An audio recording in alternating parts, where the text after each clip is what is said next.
Hello Ichu രുചി ഹിയ. അപ്പോൾ എല്ലാവർക്കും പുതിയൊരു വീഡിയോയിലോട്ട് തന്നെ സ്വാഗതം. അപ്പോൾ നമ്മൾ ഇന്നത്തെ വീഡിയോ നോക്കാൻ പോകുന്നത് എന്താണെന്ന് വെച്ചിട്ടുണ്ടെങ്കിൽ നമുക്കറിയാവുന്ന പോലെ ഇപ്പോൾ തിയേറ്ററിൽ വലിയ ഫയറായിട്ട് ഓടിക്കൊണ്ടിരിക്കുന്ന സിനിമയാണ് മാർക്കോ എന്ന് പറയുന്ന സിനിമ.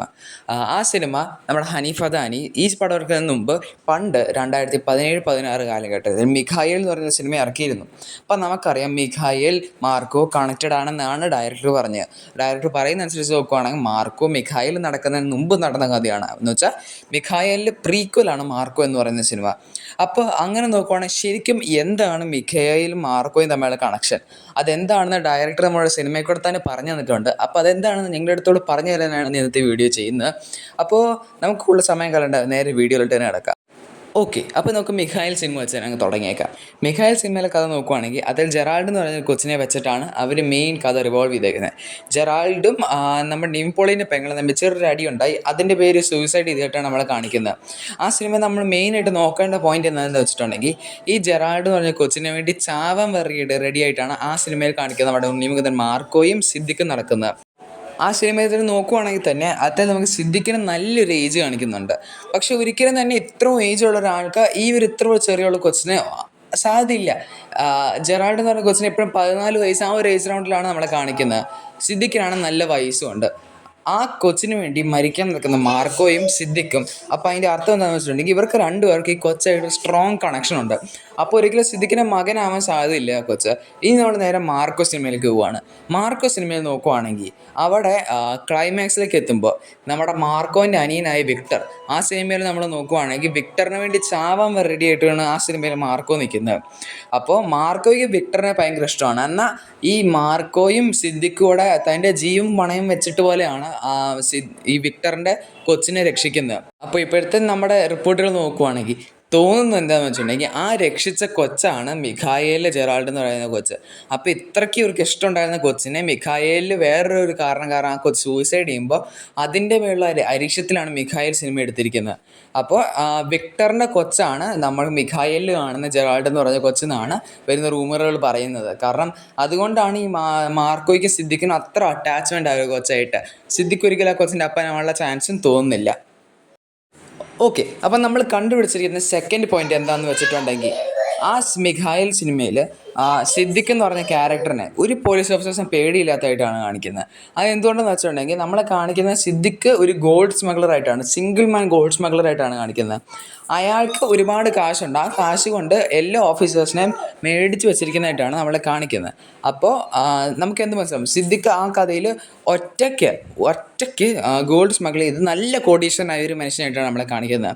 അതുപോലെ തന്നെ നമ്മളെ മാർക്കോ സിനിമ നോക്കുവാണെങ്കിൽ മിഖായേലിൻ്റെ മുമ്പ് കിടക്കുന്ന കഥയാണല്ലോ മാർക്കോ. ആ സിനിമയെ നോക്കുവാണെങ്കിൽ സിദ്ദിഖ് അവിടെയും ഗോൾഡ് സ്മഗ്ലിങ് ഗോൾഡൻ ബിസിനസ്സൊക്കെ തന്നെയാണ്. പക്ഷെ അവിടെ സിദ്ദിഖിനോട് ഒരു ഗ്യാങ് ഉണ്ട്. ഇവർ സിദ്ദിഖിന് കൂടിയാൽ ഇവരെല്ലാം ഒരു ഒറ്റക്കെട്ടായിട്ടാണ് ഈ ഗോൾഡിന് പല പല ബിസിനസ്സുകൾ നടത്തുന്നത്. അവിടെയും സിദ്ദിഖിനെ പോലെ തന്നെ സിദ്ദിഖിൻ്റെ അത്രയും ബിസിനസ്സുകൾ നടത്തി സിദ്ദിഖിൻ്റെ അത്രയും തന്നെ ബിസിനസ് നടത്തി സിദ്ദിഖിൻ്റെ കൂടെ നിന്ന് ചീറ്റ് ചെയ്യാൻ നോക്കിയ സിദ്ദിഖിൻ്റെ ഒരു ഒപ്പോണൻ്റാണ് നമ്മുടെ ടോണി എന്ന് പറയുന്ന ജഗദീഷ് ചേട്ടൻ അവതരിപ്പിച്ച ക്യാരക്ടർ. പക്ഷേ മാർക്കോ സിനിമയിൽ അവിടെ വെച്ച് തന്നെ ആ എൻഡിൽ തന്നെ നമ്മുടെ ജഗദീഷ് ചേട്ടനെ കൊല്ലുകയും ജഗദീഷ് ചേട്ടൻ്റെ 2 മക്കളെയും കൊന്ന് ആ ഒരു ഫാമിലി ട്രീനെ അങ്ങ് കട്ട് ചെയ്ത് കളയുന്നുണ്ട്. അപ്പം പിന്നെ സിദ്ദിഖിന് ഒരു ഒപ്പോണൻറ്റും ഇല്ല ഇങ്ങനെ സ്വർണത്തിൻ്റെ കൂടെ പറ്റിക്കപ്പെടാൻ. അപ്പോൾ സിദ്ദിഖ് സിംഗിളായിട്ട് മിച്ചമുള്ള സ്വർണ്ണം എല്ലാം പുള്ളിക്കാരൻ ഒറ്റയ്ക്ക് ബിസിനസ് നടത്തി. എന്നുവെച്ചാൽ പുള്ളിക്കാരൻ ടോണി ആയിരുന്നില്ല ഒരു ഗ്യാങ്ങിലെ മെയിൻ 2 ബിസിനസ് സെല്ലേഴ്സ്. അപ്പോൾ അതിൽ സിദ്ദിഖ് പിന്നെ ഒറ്റയ്ക്ക് സ്വർണ്ണങ്ങൾ വിറ്റ് സിദ്ദിഖ് ആ കാശ് മൊത്തം ഒറ്റയ്ക്ക് എടുത്ത് അങ്ങനെ കോടീശ്വരനായതാവാം സിദ്ദിഖ്. അതാവാം നമ്മുടെ രണ്ടാമത് മാർക്കോയും മിഖായേലും ഒന്നാണ് നമ്മളെ കാണിക്കുന്ന ഒരു പോയിന്റ്. അപ്പോൾ നമ്മൾ കണ്ടുപിടിച്ചിരിക്കുന്ന മൂന്നാമത്തെ പോയിന്റ് എന്താണെന്ന് വെച്ചിട്ടുണ്ടെങ്കിൽ മാർക്കോ സിനിമയിൽ നമ്മളതിനൊരു വീട് കാണിക്കുന്നുണ്ട്, നമ്മളെ സിദ്ദിഖിൻ്റെ മാർക്കോൻ്റെ വീടായിട്ട്. ആ വീട്ടിൽ പക്ഷേ ആ സിനിമയിലെ ക്ലൈമാക്സിൽ സൈറസ് വരുമ്പോൾ മെയിൻ വില്ലൻ വരുമ്പോൾ വീട് മൊത്തം അടിച്ച് നശിപ്പിക്കുന്നുണ്ട്. മൊത്തം അതിൻ്റെ അകത്താണ് നമ്മുടെ സിനിമ കണ്ടുള്ള ഫുൾ ആക്ഷൻ അതിൻ്റെ അകത്ത്. അപ്പോൾ വീട് അടിച്ച് തകർത്ത് ആ വീട് ഫുൾ ഡിസ്ട്രോയ് ആക്കിയിട്ടാണ് സൈറസ് പോകുന്നത്. അപ്പോൾ ഈ മാർക്കോ കഴിഞ്ഞിട്ട് മിഖായേലിൻ്റെ കാര്യത്തിലോട്ട് വരുമ്പോൾ അവിടെയും നമ്മളെ സിദ്ദിഖിൻ്റെ വീട് പല പല ഭാഗങ്ങൾ കാണിക്കുന്നു. ഫുള്ളായിട്ട് കാണിക്കുന്നില്ല, പല പല ഇൻറ്റീരിയേഴ്സൊക്കെ കാണിക്കുന്നുണ്ട്. അത് നോക്കുവാണെങ്കിൽ നമ്മുടെ മാർക്കോയിൽ സിദ്ദിഖിൻ്റെ വീടായിട്ട് നല്ലൊരു സിമിലാരിറ്റി ഉണ്ട് ആ വീടിന്. ഇപ്പോൾ പറയുന്ന റൂമേഴ്സ് എന്താണെന്ന് വെച്ചിട്ടുണ്ടെങ്കിൽ മാർക്കോയിൽ ഉണ്ടായിരുന്ന അതേ വീട് തന്നെ ഈ ഫുൾ ഡിസ്ട്രക്ഷൻ കഴിയുമ്പോൾ അവർ റിനോവേറ്റ് ചെയ്തിട്ട് പുതിയ വീടാക്കി എന്ന് കാണിക്കാനായിട്ടാണ് മിഖായേൽ ഇങ്ങനെ എടുത്തു വെച്ചിരിക്കുന്നതെന്ന്. അപ്പോൾ അതാണ് നമ്മൾ കണ്ടുപിടിച്ച മൂന്നാമത്തെ പോയിന്റ്. കാരണം അത്യാവശ്യം സിമിലാരിറ്റി ഉണ്ട്, എന്നാൽ ചെറിയ ഡിഫറൻസസേ ഉള്ളൂ ഈ ഇൻറ്റീരിയേഴ്സ് തമ്മിൽ. അതാണ് മൂന്നാമത്തെ പോയിന്റ്. ഓക്കെ, അപ്പോൾ നമ്മൾ മിഖായിലും മാർക്കോയും തമ്മിലുള്ള കണക്ഷൻ പ്രൂവ് ചെയ്യാനായിട്ട് നമ്മൾ 3 പോയിന്റുകൾ പറഞ്ഞിരുന്നു. ഇതുവരെയായിട്ട് ഈ വീഡിയോയിൽ നമ്മൾ ഡിസ്കസ് ചെയ്ത് 3 പോയിന്റാണ്. നമുക്ക് ആ 3 പോയിന്റ് ഞാൻ ഒന്നുകൂടെ ഇങ്ങനെ സമ്മറൈസ് ചെയ്ത് ബ്രീഫാക്കി ഒന്നുകൂടെ പറഞ്ഞുതരാം. അപ്പോൾ ബാക്ക്ഗ്രൗണ്ട് നോയ്സ് ഉണ്ടെന്ന് ക്ഷമിക്കണം, ഞാനിപ്പോൾ പുറത്ത് നിന്നിട്ടാണ് ഈ ഓഡിയോ റെക്കോർഡ് ചെയ്യുന്നത്. അപ്പോൾ ഫസ്റ്റ് പോയിന്റ് നമ്മൾ കണ്ടുപിടിച്ച് വെച്ചിട്ടുണ്ടെങ്കിൽ സിദ്ദിഖിൻ്റെ ഏജ് വെച്ച് നോക്കുവാണെങ്കിൽ ഭയങ്കര ഓൾഡായിട്ടാണ് മിഖായിൽ കാണിക്കുന്നത്. അപ്പോൾ ഒരിക്കലും ജെറാൾഡ് സിദ്ദിഖിൻ്റെ മകനാവാൻ ചാൻസ് ഇല്ല. അപ്പം നമ്മൾ മാർക്കോയി കാണിച്ച പോലെ നമ്മുടെ മാർക്കോയിൻ്റെ അനിയൻ എന്ന് വെച്ചാൽ സിദ്ദിഖിനെയും കൂടെ അനിയനായി വിക്ടറിൻ്റെ മകനായ ആ കൊച്ചാണ് മിഖായിലിൽ ജെറാൾഡായിട്ട് വരുന്നത്. ഇനി പോയിന്റ് നമ്പർ 2 എന്താണെന്ന് വെച്ചിട്ടുണ്ടെങ്കിൽ മിഖായിലിൽ ഭയങ്കര കോടീശ്വരനായിട്ടാണ് സിദ്ദിഖിനെ കാണിക്കുന്നത്. ഒരു സിംഗിൾ മാനായിട്ട് ബിസിനസ് ചെയ്ത് ഗോൾഡ് ബിസിനസ് നടത്തുന്ന ആളായിട്ട്. എന്നാൽ മാർക്കോയിൽ പുള്ളിക്കാരൻ്റെ എതിരാളിയായ ടോണി ഉണ്ടായിരുന്നു. ആ ടോണിയെ പുള്ളിക്കാരൻ നേരെ കൊന്നു കളയുകയാണ്. അതുകൊണ്ട് ഫുൾ ബിസിനസ് സിദ്ദിഖ് ഒറ്റയ്ക്ക് മാനേജ് ചെയ്ത് ഉണ്ടാക്കിയ കാശാവാം മിഖായിലിൽ കാണിക്കുന്നത്. തേർഡ് പോയിന്റ് നമ്മൾ ഡിസ്കസ് എന്താണെന്ന് വെച്ചിട്ടുണ്ടെങ്കിൽ മാർക്കോ സിനിമയിൽ ഒരു വീടുണ്ടായിരുന്നു, ഒരു സിദ്ദിഖിനെ മാർക്കോയിലേക്ക് വീട്. ആ വീട് സൈറസ് ക്ലൈമാക്സിൽ വന്ന് ഫുൾ ഡിസ്ട്രോയ് ചെയ്ത് കളയുന്നതായിട്ട് കാണിക്കുന്നുണ്ട്.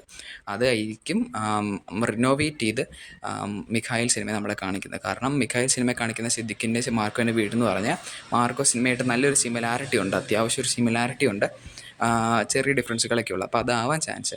അപ്പോൾ എന്തെങ്കിലും ഒരു കാര്യം പറഞ്ഞേക്കാം. എന്തായാലും ഈ സിനിമ മിഖായിൽ ഇറങ്ങുന്നത് 2017 കണ്ടാണ്. ഈ സിനിമ എടുക്കുന്ന കാലത്ത് ഒരിക്കലും മാർക്കോ എന്നൊരു സിനിമയെ പറ്റി ഒരു ചിന്തിച്ച് കാണില്ല. സിനിമ ഇറങ്ങിക്കഴിഞ്ഞ് മാർക്കോൻ്റെ ക്യാരക്ടർ വളരെ ഹിറ്റായി തന്നെയാണ് ഹനീഫ തന്നെ ചിന്തിച്ചു പോലും ഇങ്ങനത്തെ ഒരാളെ പറ്റി. അത് നമുക്ക് എന്തായാലും മിഖായിൽ സിനിമ കാണാം. ഒരുപാട് ചെറിയ മിസ്റ്റേക്കുകളൊക്കെ ഉണ്ട് മിഖായിൽ മാർക്കോ വെച്ചുള്ള ഒരു കണക്ഷൻ വെച്ച് നോക്കുവാണെങ്കിൽ. ഇതൊക്കെ വന്ന റൂമറുകളാണ്, ഒരിക്കലും ഹനീഫ ദാനി കൺഫേം ചെയ്തിട്ടില്ല ഇതാണ് കണക്ഷൻ. നമ്മൾ കണ്ടുപിടിച്ച കണക്ഷനാണ്, കണക്ഷൻ ഉള്ളതുകൊണ്ട്. അപ്പോൾ അത്രയ്ക്ക് നമുക്ക് വീഡിയോക്ക് തന്നെ പറയാനായിട്ട്. എനിക്ക് വീഡിയോ ഇഷ്ടപ്പെട്ടെങ്കിൽ ലൈക്ക് ചെയ്യുക. ഒരുപാട് കഷ്ടപ്പെട്ട് ഈ വീഡിയോ എടുക്കുക, അതുകൊണ്ട് നിങ്ങൾക്ക് ഇഷ്ടപ്പെട്ടെങ്കിൽ തീർച്ചയായും സബ്സ്ക്രൈബ് ചെയ്യാൻ മറക്കരുത്. നിങ്ങളുടെ തോട്ട്സ് എന്താണെന്ന് കമൻറ്റ് വഴി അറിയിക്കുക. അപ്പോൾ നമുക്ക് മറ്റൊരു വീഡിയോ കാണാം. ബൈ.